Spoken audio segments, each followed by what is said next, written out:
Voting ప్రక్రియ ఓటర్లను చైతన్యం చేసేలా ఛాయాచిత్ర ప్రదర్శనను ఏర్పాటు చేయడం అభినందనీయమని సమాచార హక్కు పరిరక్షణ సమితి ఎలక్షన్ వాచ్ కమిటీ జాతీయ చైర్మన్ డాక్టర్ బొమ్మరబోయిన కేశవులు అన్నారు. ఎన్నికలలో ఓటు హక్కు ఉన్న ప్రతి ఒక్కరూ తప్పనిసరిగా ఓటు హక్కును వినియోగించుకోవాలని విజ్ఞప్తి చేశారు.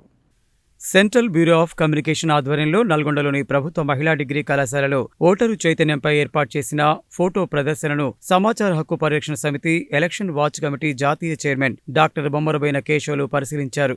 అనంతరం మహిళా డిగ్రీ కళాశాల ప్రిన్సిపాల్ ఘనశ్యామ్తో కలిసి ఛాయాచిత్ర ప్రదర్శనను తిలకించారు. ఈ సందర్భంగా ఆయన మాట్లాడుతూ సిబిసి వారు 1951 నుంచి దేశంలో జరిగిన ఓటింగ్ ప్రక్రియ ఓటర్లను చైతన్యం చేసేలా ఛాయాచిత్ర ప్రదర్శనను ఏర్పాటు చేయడం అభినందనీయమని అన్నారు. ఈ నెల 27 వరకు నిర్వహించనున్న ఈ ఫోటో ప్రదర్శనను విద్యార్థులు, యువత తప్పనిసరిగా వీక్షించాలని సూచించారు. ఎన్నికలలో ఓటు హక్కు ఉన్న ప్రతి ఒక్కరూ తప్పనిసరిగా ఓటు హక్కును వినియోగించుకోవాలని విజ్ఞప్తి చేశారు. పోలింగ్ రోజున సమయాన్ని వృధా చేయకుండా పోలింగ్ కేంద్రానికి వెళ్లి ఓటు వేయాలని కోరారు.